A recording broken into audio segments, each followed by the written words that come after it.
বন্ধুরা, আজ আপনাদের শোনাব বিভূতিভূষণ বন্দ্যোপাধ্যায়ের বেচারি। কলিকাতায় বোমার হাঙ্গামা উপলক্ষে বহুদিনের কলিকাতা বাসা ত্যাগ করিয়া সপরিবারে গিয়া ভগ্নিপতির বাড়ি আশ্রয় লইয়াছি। একেবারে অজপাড়াগা। রেল স্টেশন হইতে 7 ক্রোশ রাস্তা হাঁটিয়া অথবা গরুর গাড়িতে গেলে গ্রামে পৌঁছানো যায়। ভগ্নিপতিদের মেঠে বাড়ি, তাহাদের স্থান সংকুলান হয় না। তবে বিপদের দিনে আপাতত বোমায় মরিতে বসিয়াছি দেখিয়া তাহারা নিজেদের অসুবিধা করিয়াও বাহিরের ঘরখানি আমাদের জন্য ছাড়িয়া দিল। আমরা গরুর গাড়ি হইতে নামিতেই দেখি বাহিরের ঘর হইতে 3টি তোরঙ্গ, একটি বড় বিছানা, গোটা 2 পুটুলি স্থানান্তরিত হইতেছে। জিজ্ঞাসা করিয়া জানিলাম আমার ভগ্নিপতির মেজবাইয়ের শ্যালীপতি ভ্রাতাও সপরিবারে ইচ্ছাপূর্ণা দমদম হইতে সপ্তাহখানেক পূর্বে আসিয়া এখানে আশ্রয় লইয়াছেন এবং বাহিরের ঘরে তাহারাই ছিলেন। বাড়ির মধ্যে রান্নাঘরের পাশে যে নাতি ক্ষুদ্র ভাড়ার ঘর আছে, আপাতত সেখানেই তাহাদের থাকিবার ব্যবস্থা করা হইল। বহুদিন কলিকাতায় বাসা করিয়া আছি, বাড়ি করিবার সঙ্গতি অবশ্য নাই। সঙ্গতি ছিল না, এজন্য ঈশ্বরকে ধন্যবাদ দিলাম। জাপানি বোমার ঘায়ে সেই বাড়ি কতক্ষণ টিকিত? আমার যেসব বন্ধুবান্ধবকে কলিকাতায় বাড়ি করিবার জন্য এতদিন হিংসা করিতাম, আজ তাহাদের প্রতি সে হিংসার ভাব করুণা ও সহানুভূতিতে পরিণত হইয়াছে। বেচারিদের পয়সাগুলো অনর্থক নষ্ট হইল। 2-1 দিন কাটিয়া গেল। চারিদিকে চাহিয়া দেখি গ্রামের মধ্যে ভীষণ জঙ্গল, খানা ডোবা বাসবন, শীতের শেষ। স্ত্রী একদিন আমায় আসিয়া বলিলেন, ওগো, কত চালতে পড়ে আছে বনের মধ্যে, দেখবে এসো। আমার স্ত্রী শহরের মেয়ে। পাড়াগাঁয়ের বনে বাগানে পাকা চালতে শীতকালে পড়িয়া থাকা বিশেষ আশ্চর্যের কথা নয়। তাহা না বলিয়া তাহার আনন্দটাকে আরও ঘনীভূত হইবার অবকাশ দিবার জন্য দুজনে বনের দিকে ছুটিয়া গেলাম। ওহ, তাই তো, এই যে অনেক দেখছি। এক একটা চালতের দাম কলকাতায় 2 পয়সা। আর দেখো, এখানে কিনতে হয় না, কুড়িয়ে নেব। হাগো, কেউ কিছু বলবে না তো? কে আবার কি বলবে? বাগানে চালতে পড়ে আছে, কুড়িয়ে নেবে, তা কে কি বলবে এসব পাড়াগাঁয়ে? এমন সময় আমার স্ত্রী বললেন, ও কে গো? চাহিয়া দেখি একটি 22-23 বছরের যুবক একটা ঝুড়ি হাতে ওদিক হইতে বন ঠেলিয়া গাছতলায় সম্ভবত চালতে কুড়াইতে আসিতেছে। আমাদের দুজনকে দেখিয়া সে একটু সমীহ করিয়া থমকিয়া পড়িল। আমি তাহাকে আশ্বাস দিবার জন্য বলিলাম, চালতে গাছ কি তোমাদের? 2টো চালতে কুড়ুচ্ছি কিন্তু। যুবক হাসিয়া বলিল, you may take, not my tree. তাই তো, এই দেখিতেছি ইংরেজি জানা লোক। নিতান্ত গ্রাম্য লোক নয় তাহা হইলে, যদিও আমার সঙ্গে ইংরেজি বলার সার্থকতা কি তাহা বুঝিলাম না। বলিলাম, আপনার বাড়ি এখানেই বুঝি? No, I was a clerk at Kolkata, now I am here. বেশ বেশ, তাহলে আমাদের মতোই অবস্থা দেখছি। জাপানি বোমার ভয়? যুবক হাসিয়া চুপ করিয়া রহিল, হা না কিছুই বলিল না। বৈকালের দিকে ছোকরার সঙ্গে ভালো করিয়া আলাপ হইল। জানিলাম তাহার নাম সুরেশ। আমার ভগ্নিপতির বাড়ির পাশে যে মুকুজ্জে বাড়ি, সে সেই বাড়ির রাসু মুকুজ্জের শালক। মুকুজ্জে বাড়ির অন্যান্য লোকে কলকাতায় ও কলকাতার বাহিরে বিভিন্ন স্থানে চাকরি করে। কখনো বাড়ি করে না আসার দরুন পৈতৃক সুবৃহৎ দোতলা বাড়ি ভাঙিয়া যাইবার উপক্রম হইয়াছিল। বর্তমানে সেই বাড়ির রাসু মুকুজ্জেই গভর্নমেন্টের দপ্তরখানায় কেরানিগিরি হইতে অবসর গ্রহণ করিয়া বাড়ি আসিয়া 3 বৎসর যাবৎ বাস করিতেছেন। গোটা 50 টাকা পেনশন পান বলিয়া দেশে আছেন, নতুবা কলিকাতায় বাস করিতেন। বলিলাম, তুমি কি এই 3 বছরই এখানে আছো? হ্যাঁ দাদা। হোয়ার শ্যাল আই গো? এখন চাকরি নেই কি না, তবে শিগগিরই হবে। বেশ বেশ, খুব ভালো। তোমাদের দেশ কোথায়? দেশ ছিল ক্যালকাটার পাশেই, রাজবল্লভপুর, টালিগঞ্জের ওদিকে। এখন সেখানে কেউ নেই, মা এখানেই থাকেন, দিদি আছেন, আমিও এখানেই এখন আছি। তবে আই হোপ এই মার্চ মাসে I will secure a service. I M A matric past. বাহ, খুব ভালো। ছোকরার সঙ্গে কথাবার্তা বলিতে বেশ একটু কৌতুক বোধ করিতে লাগিলাম। বেশ চেহারা, মাথায় চেহারা সিটিটি যত্নে তৈরি করা, পরনে আধময়লা ধুতি, গায়ে গেঞ্জি, বোধহয় কিছুক্ষণ আগে বিড়ি টানিতেছিল। আমায় দেখিয়া ফেলিয়া দিয়াছে, কারণ বিড়ির ধোঁয়ার গন্ধ বাতাসে। আপনি বুঝি স্যার ক্যালকাটাতেই? হ্যাঁ, আমার কর্মস্থান কলকাতাতেই ছিল। স্কুলে মাস্টারি করতাম। এখন স্কুল সব বন্ধ, তাই এখানে। আপনি কি পাস স্যার? এমএ পাস করেছিলাম। ছোকরা বিনয়ে সম্ভ্রমে কাঁচুমাচু হইয়া বলিল, then you are a cultured man sir. ভারী খুশি হলাম আপনার সঙ্গে আলাপ হয়ে। I am only matric passed, কিন্তু দেখুন স্যার, লেখাপড়া আমি বড় ভালোবাসি। সে তো খুব আনন্দের কথা। ভদ্রলোকের ছেলে হবারই তো কথা।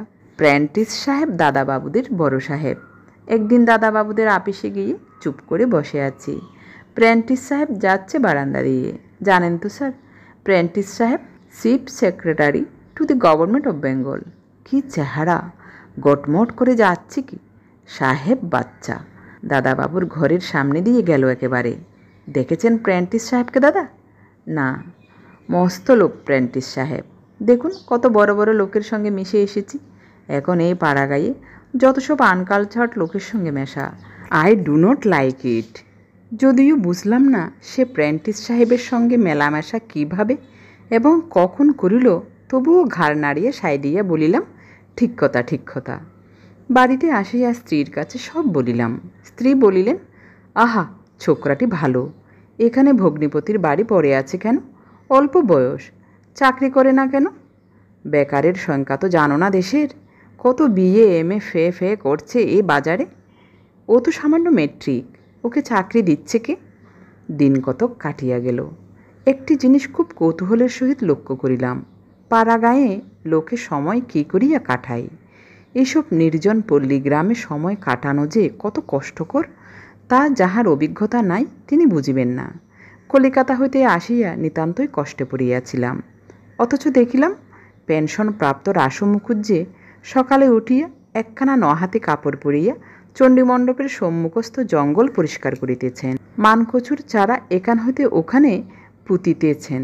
মাঝে মাঝে তামাক খাইতেছেন। আমাকে দেখিয়া বলিলেন, নিতুবাবু যে, কোথায় চললে? যাব আর কোথায়? আপনার গ্রামে মোটে 3 ঘর ভদ্রলোক, কার বাড়ি গিয়েই বা বসি? এসো এসো, আমার এখানে একটু বসো, তামাক খাও। আজ্ঞে না। তিনি আমার পাশে আসিয়া বসিলেন এবং কী করিয়া বাড়ির পিছনের জমিতে আর বছর কুমড়া লাগাইয়াছিলেন, এবার মানকচু কীরকম পুঁতিয়াছেন, এই সকল গল্প কিছুক্ষণ করিয়া আমায় বলিলেন।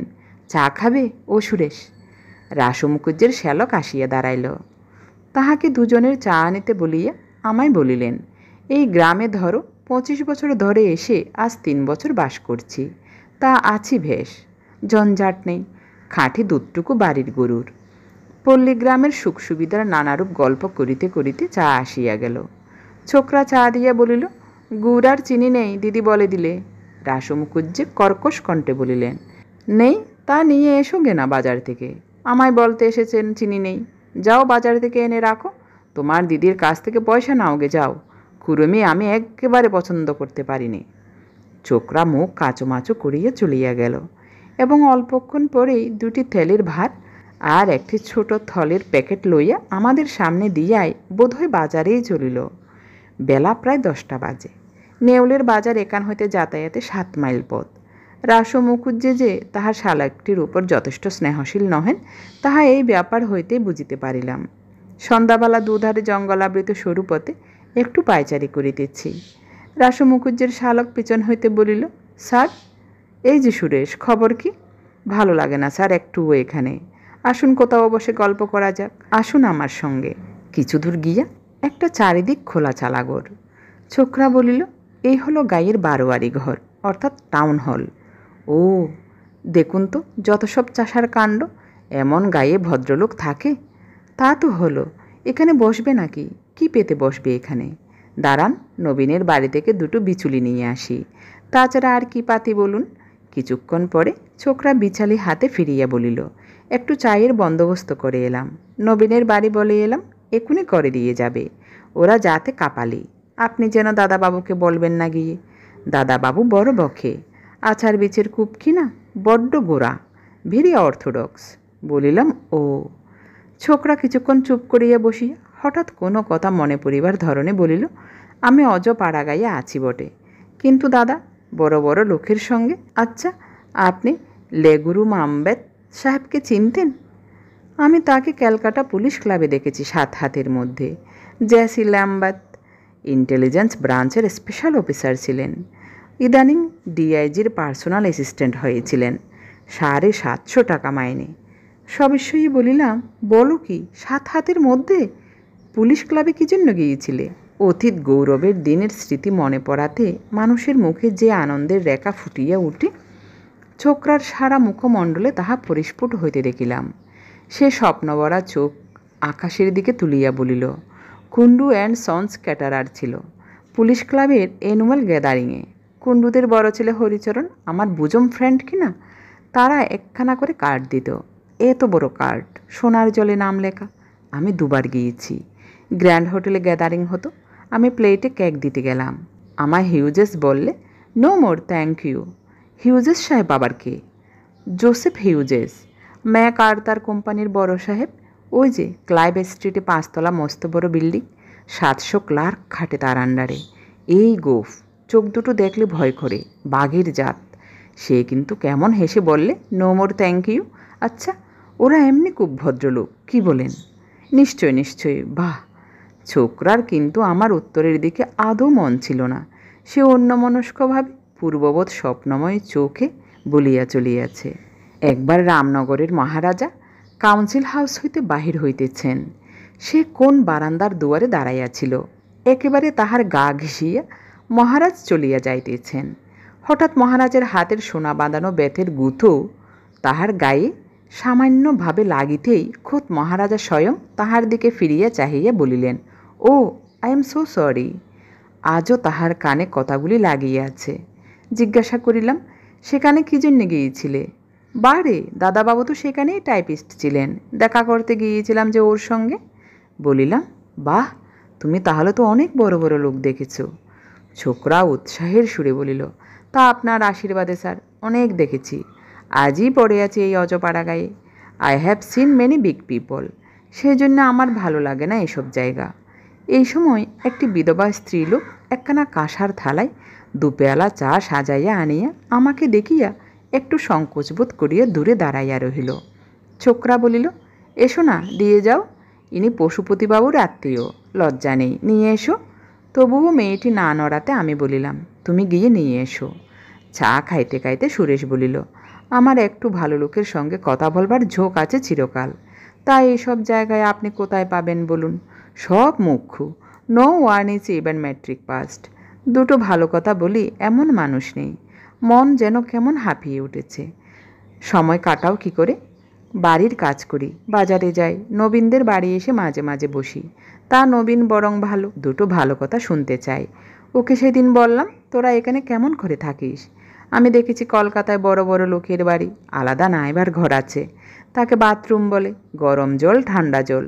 মেদিনীপুরের জমিদারের রডন স্ট্রিটে যে বড় বাড়ি আছে দেখেছেন? একবার আমি তাদের বাড়ি গিয়েছিলাম আমার এক বন্ধুর সঙ্গে। 2তলায় বাথরুম, বাড়িখানা কি! বাথরুমে একখানা আয়না আছে, সমস্ত শরীর একসঙ্গে দেখা যায়। মেঝেতে আপনি কেন মুখ দেখুন না, এমনই সুন্দর করে পালিশ করা। সকালবেলা গিয়েছিলুম, বাবুর জন্যে খাবার গেল। চেয়ে চেয়ে দেখলাম ডিম সেদ্ধ, টোস্ট আর 2টি রসগোল্লা, 2টো কলা, আমাদের 1 মুঠো চাল ভাজা। তাও সব দিন জোটে না সকালে উঠে। তাই নবীনকে বললাম, তোরা বেঁচে আছিস ভূতের মতো। মানুষ এমন করে বাস করে না। মানুষের মতো বাস করতে হলে কলকাতায় গিয়ে দেখে আয়। আপনি কি বলেন দাদা? কথাটা হাড়ে হাড়ে বুঝিতেছি, সুতরাং বলিলাম, সে কথা খুবই ঠিক। এসব জায়গায় বর্ষাকালে থাকা অসম্ভব। যেমন কাদা তেমনি মশা। চাহিয়া দেখিয়া বেশ আমোদ বোধ করিলাম। বেশ জায়গাতে বসিয়া চা পান করিতেছি বটে। গ্রাম্য শেওড়া ভাট, শিউলি গাছের জঙ্গলে একখানা ছালা গড়ে মাটির মেঝেতে বিচুলি বিছাইয়া আংটা ভাঙা পেয়ালায় কাপালিদের বাড়ির তৈরি চা খাইতে খাইতে দুজনে কলিকাতার সুখ সুবিধার কথা আলোচনা করিতেছি। ছোকরাও বোধহয় একই কথা ভাবিতেছিল, কারণ সে এই সময় হঠাৎ বলিল, কতদিন কলকাতায় যে যায়নি। ওই যেদিন বললাম না, কুন্ডু অ্যান্ড সন্স পুলিশ ক্লাবে যারা খাবার সাপ্লাই করেছিল, প্লাম কেক, স্যান্ডউইচ, বিস্কুট, আরও সব মেলা কী কী। ওদের দোকান হলো হগ মার্কেটে। কুন্ডুদের বড় ছেলের সঙ্গে আমার ভাব, তা ওদের দোকানে সকালে বসে আছি। এমন সময় একজন মোটামতো ভদ্রলোক, দিব্যি চেহারা, দোকানে এসে কি চাইলে। কুন্ডুদের ছেলে বললে, ইনি কে জানো? আমি বললাম না। বলল, মহারাজা অফ নাটাগোর। আমি তো অবাক। বলবো কি আপনাকে, আমার গা শিউরে উঠল। কত নাম, কত টাকা করি, খবরের কাগজে কত ছবি বার হয়। এই সেই মহারাজা অফ নাটাগর। দেখি মহারাজার আরদালে জিনিস নিয়ে গিয়ে ইয়া বড় মোটর দাঁড়িয়ে আছে, তাতে তুললে। সেই সব একদিন গিয়েছে। এই আমি আর ওই মহারাজ এখন এখানে বসে বাগ দিয়ে দুলে বাড়ি বেরিয়ে বেড়াচ্ছি। আজ আপনি এসেছেন, তা আপনার সঙ্গে দুটো ভালো কথা বলছি, নইলে এতক্ষণ নবীন কাপালির বাড়ি বসে গল্প করতে হতো। আহা, তোমার ভগ্নিপতি রাসুবাবু তো অনেক ভালো লোকের সঙ্গে মিশেছেন, তা এখন কি করে দিন কাটান? ভগ্নিপতির উপর দেখিলাম ছোকরার অসীম শ্রদ্ধা। ভগ্নিপতির সঙ্গে কতবার তার আপিসে গিয়া বড় বড় লোক দেখিয়াছে। ইডেন গার্ডেনের পাশে প্রকাণ্ড বাড়ি, এই ভর থাম। আবার ছোকরা স্মৃতির সমুদ্রে ডুবিয়া গেল। একসময় কাপালিদের বাড়ি হইতে সেই স্ত্রীলোকটি আসিয়া পূর্ববৎ দূরে দাঁড়াইল। ছোকরা বলিল, পান নিয়ে এসেছে, চায়ের এগুলো দিয়ে আসি আর পান আনি। একটা কাঁসার বাটিতে 4 কিলি পান লবঙ্গ দিয়া মুড়িয়া পরিপাটি করিয়া সাজা। ছোকরা বলিল, আমি পান খাইনি, আপনি খান। তারপর আবার আমরা গল্প শুরু করিলাম। দেখিলাম ছোকরার অদ্ভুত ধরনের ক্ষমতা তার নিজেকে প্রতারণা করিবার। তার বর্তমান অবস্থাকে সে কেমন চমৎকার ভুলাইয়াছে ভবিষ্যৎ ও অতীতের সুখ স্বপ্ন দ্বারা। চাকরি আমার হয়ে যাবে এই জানুয়ারি মাসে। আমার অনেক বড় বড় সহায় আছে কলকাতায়, এখান থেকে বেরোতে পারলে বাঁচি। একটা ভালো লোকের মুখ দেখতে পাইনি আজ 3 বছরের মধ্যে। একথা তাহাকে অবশ্য জিজ্ঞাসা করি নাই। এতই যদি তাহার সহায়, তবে আজ 3 বছর এখানে পড়িয়া থাকিয়া ভগ্নিপতির বাজার সরকারি করিতেছে কেন? আরও কিছুদিন কাটিয়া গেল। একদিন চৈত্র মাসের দুপুর রোদে দেখি সে 7 মাইল দূরবর্তী বাজার হইতে প্রকাণ্ড একটি ভারী মোট ঝুলাইয়া আসিতেছে। খালের ধারে আমার সঙ্গে দেখা। আমাকে দেখিয়া মোট নামাইয়া গাছের ছায়ায় একটু বসিল। বলিলাম, এতে কি? হাট বাজার করে ফিরছি, আটা, ডাল, নুন এইসব। রাসু মুখুজ্জি আজ সকালে বকাবকি করেছিলেন কাকে? দাদাবাবুর মেজাজ বড় গরম। বাগদিপাড়ার এক প্রজাকে ডাকতে পাঠালেন, একটু দেরি হয়েছে ফিরতে আমার, আর অমনি বকাবকি শুরু করেছেন। তোমার দিদি কিছু বলেন না? দাদাবাবুকে দিদি বড় ভয় করে চলে। ছোকরা চলিয়া গেল। সে রাত্রেই আমার স্ত্রী বলিলেন, আচ্ছা, রাসু মুখুজ্জির শাশুড়ি এখানে থাকেন কেন? তা কি করে বলবো, বড় ভালো লোক, এমন হাতের রান্না। আমায় বিকেলে আজ জলখাবার খাইয়েছিলেন, যেমন মিষ্টি কথাবার্তা। বাবা রাসুবাবু ওর শালাকে যা বকলেন আমার সামনে, বাজার থেকে কী জিনিস ভুলে আনেনি, একেবারে ননসেন্স, বেরিয়ে যাও, বসে বসে গিলছ, এমন সব যা তা বললেন। মায়ের চোখ দিয়ে জল পড়তে লাগলো। মুখুজ্জি মশাইয়ের স্ত্রী কিছু বললেন না? ও বাবা, তিনি ভয়ে কাটা। মানে একটু কিন্তু কিন্তু মনেই হয়তো। এই বাজারে মনে ভাবো, মা ভাই সংসারের গলগ্রহ তো। আচ্ছা, কেন ছেলেটিকে বলো না কোথাও গিয়ে কিছু করতে? এর চেয়ে যে বেরিয়ে গিয়ে যা হয়, একটা কিছু করাও ভালো। যতদূর বুঝলাম মায়ের মনে খুব দুঃখ, জামাইয়ের ভাত গলা দিয়ে নামে না। শুনিয়া খুবই দুঃখিত হইলাম। ভাবিলাম কালই ছোকরাকে বুঝাইয়া বলি, অল্প বয়স, এই তো জীবনে ঝাঁপাইয়া পড়িয়া জুজিবার সময়। সারা জীবন তার সামনে, বৃহত্তর ক্ষেত্রে অগ্রসর হোক বীরের মতো, তবে তো সে নিজেকে খুঁজিয়া পাইবে। এই বাঁচা তো জড় পদার্থের অচলত্ব, ইহা তাহাকে বুঝাইতেই হইবে। পরদিন তাহার সঙ্গে আবার দেখা। সে নিজেই আমাকে বলিল, দেখুন, একটা কাজ পাচ্ছি এখানে বাড়ি বসে, নেব? কাপালিপাড়ার সবাই বলছে গ্রামের বারোয়ারি ঘরে একটা পাঠশালা খুলতে, ছাত্র পিছু 4 আনা দেবে। 20-25টা ছাত্র আপাতত হবে, তারপর ওরা আরও জোগাড় করে দেবে বলেছে। কি বলেন, ভালো হবে? বসে না থেকে ভালোই, যা পাও তোমার পক্ষে বসে থাকাটা। দিন কয়েক পরে বারোয়ারি ঘরের দিকে বেড়াইতে গিয়া দেখি ছাত্রছাত্রীরা সমস্বরে সটকে পড়িতেছে। 2-এর পিঠে 7 দিলে 27 হয়, 27-এর 7 নামে হাতে 2 রয়। আমাকে দেখিয়া সুরেশ বলিল, আসুন স্যার, বসুন একটু। 7টি ছাত্র আর এই 4টি ছাত্রী জুটেছে, আরও অনেক আসবে বলেছে সামনের মাস থেকে। নবীন, সাধু, বাগদি, হরি, কলু এরা সব ভরসা দিয়েছে। আমি কিন্তু খুব ভরসা পাইলাম না। ছোকরা যেরকম খুশির সুরে পাঠশালাটিকে কেন্দ্র করিয়া স্বীয় উজ্জ্বল ভবিষ্যৎ অঙ্কিত করিতে লাগিল, তাহাতে তাহার উপর বড় মায়া হইল। এই অতি সামান্য মোছার খোলায় সে সমুদ্র পাড়ের যে কল্পনায় উৎফুল্ল হইয়া উঠিয়াছে, তাহা যে কত ক্ষণভঙ্গুর সে সম্বন্ধে এই অনভিজ্ঞ যুবক কিছুই জানে না। পাড়াগাঁয়ের পাঠশালা, এইসব ধেরে ছাত্রেরা গরু চড়াইত, লেখাপড়ায় ইহাদের মন নাই। দুর্গন্ধ মলিন বস্ত্র পরিয়া ভাঙা সেলেট ও কোন কোকরানো প্রথম বা খাতে এই বয়সে বিদ্যালয়ে পড়িতে আসিয়াছে। তাহার কারণ এখন মাঠে মাঠে ধান, গরু চড়াইবার সুবিধা নাই। ভাদ্রের প্রথমে আউশ ধান কাটিবার পর যেমন মাঠ ফাঁকা হইয়া যাইবে, ইহাদেরও ছাত্রজীবন সাঙ্গ হইয়া রাখাল জীবনের শুরু হইবে। পাড়াগাইয়ের ধাত জানিতে আমার বাকি নাই।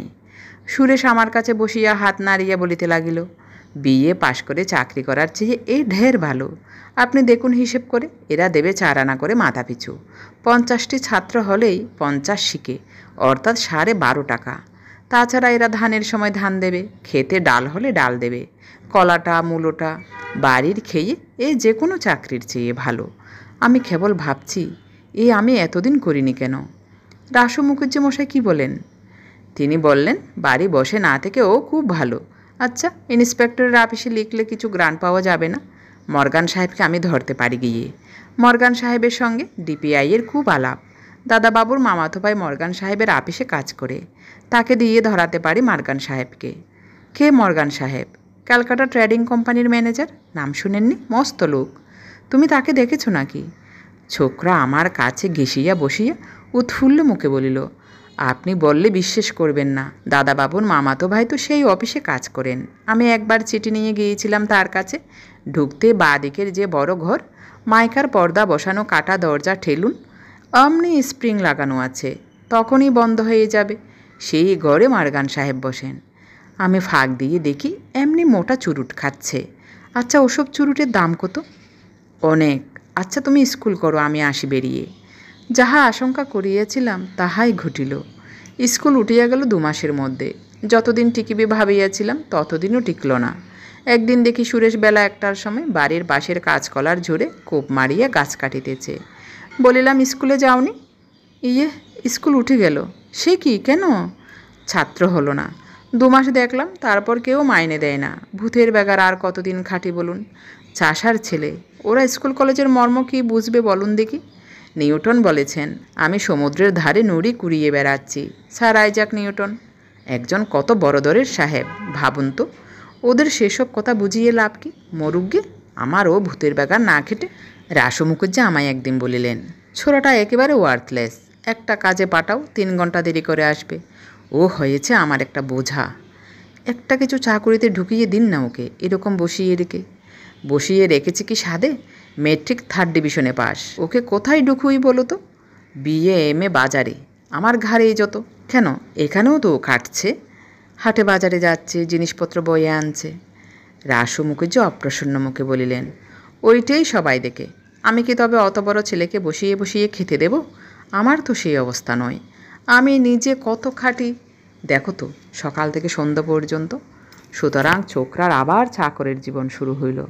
গরুর জাপ কাটা, গরু মাঠে দিয়ে আসা, হাট বাজার করা, আরও সংসারের যাবতীয় পরিশ্রমের কাজ। অথচ আশ্চর্য এই যে, ছোকরার স্বপ্ন তেমনি মায়াময়, কল্পনা তেমনি রঙিন রহিয়া গেল। বাস্তবকে সে স্বীকার করিতে আদৌ রাজি হইল না। গ্রীষ্মকাল কাটিয়া আষাঢ় মাসের প্রথম সেই যে ভীষণ বর্ষা পড়িল, শ্রাবণ মাস যায়, সে বর্ষার বিরাম বিশ্রাম নাই। চারিদার জলে ডুবু। রাস্তাঘাট কাদায় হাবড়, বন জঙ্গলে উঠান ডাকিয়া গেল। আমার স্ত্রী বলিলেন, ওগো, কলকাতায় সবাই ফিরেছে, চলো আমরাও যাই, এখানে আর থাকা যায় না। মরি সেখানে বোমা খেয়ে মরব। ভিজে কাটে উনুন ধরিয়ে আর ফু পেরে চোখ কানা হয়ে যাবার জোগাড় হয়েছে, আর সহ্য হয় না। অতএব চলিয়া আসিলাম কলিকাতায়। আশ্বিন মাসের প্রথমে এই সেদিন ভগ্নিপতির অসুখ উপলক্ষে একবার সেই গ্রামে গিয়েছিলাম। স্টেশনে নামিয়াই সেদিন ভীষণ বর্ষা। অতি কষ্টে 7 মাইল হাঁটিয়া প্রায় সন্ধ্যার পূর্বে গ্রামের মাঠে পৌঁছিলাম। তখনও সমানে বৃষ্টি পড়িতেছে, চারিদার ধোঁয়া। হঠাৎ চাহিয়া দেখি সেই দুর্যোগের মধ্যে সুরেশ 1 বোঝা কাঁচা ঘাস মাথায় করিয়া কোথা হইতে আসিতেছে। আশ্চর্য হইয়া বলিলাম, সুরেশ যে এত বাদলায়? সুরেশ আমাকে দেখিয়া একটু অপ্রতিভ হইয়াছে। তাহার ধরন দেখিয়া বুঝিলাম। কতকটা কৈফিয়তের সুরে বলিল, এই বাদলায় গরুর খাবার নেই কিছু একেবারে। খালপাড়ের মাঠ থেকে 2 বোঝা কাঁচা ঘাস আমি বলি যাই নিয়ে আসি, দিদি বারণ করেছিল। সাহস দিয়া বলিলাম, বেশ তো, ভালোই তো, নিজের কাজ নিজে করবে, এর মধ্যে কিছু। খুব ভালো। ছোকরার এতটা অভ্যাস নাই। দেখিলাম তাহার রীতিমতো কষ্ট হইতেছে। ভগ্নিপতির অন্নদাস না করিয়া উপায় বা কি? রাসু মুখুজ্জে বসিয়া খাইতে দিবে না। ছোকরা বলিল, কলকাতার অবস্থা কেমন? এখন ঢের ভালো, আবার যেমন তেমনি হয়েছে। যুদ্ধের খবর কি? একখানা খবরের কাগজ আসে না যে পড়ি, ওই রকম চলছে। তাহলে এবার কলকাতায় গিয়ে একটা কাজে লেগে যাই, কি বলেন? বোমার হাঙ্গামা যখন অনেকটা মিটেছে, চাকরি একটা জুটিয়ে নেবই। আর্মি অ্যান্ড নেভি স্টোর্সের গ্রিফিথ সাহেব আমায় বললে, you are the son of a noble family Ganguly, I will see you. সেবার আমায় নিয়ে গিয়েছিল সেখানে, ওই যে কুন্ডু অ্যান্ড সন্স, তাদের মেজো ছেলে কন্ট্রাক্টর কিনা ওখানকার, তাই একেবারে স্পষ্ট বললে, আই উইল সি ইউ। তাহাকে মনে করাইয়া দিলাম না যে সে বোমার ভয়ে কলিকাতা হইতে পলাইয়া আসে নাই, আসিয়াছে তাহার 3 বৎসর পূর্বে। চাকরি এতদিন করে নাই কেন? ছোকরা এখনও স্বপ্ন রাজ্যে বাস করিতেছে, কিছুতেই সে রূঢ় বর্তমানকে স্বীকার করিতে চায় না। আমি তার স্বপ্ন ভাঙিয়া দিব কেন? তবুও কি জানি ছোকরার উপর কেমন সহানুভূতিও করুণা হইল। বেচারি।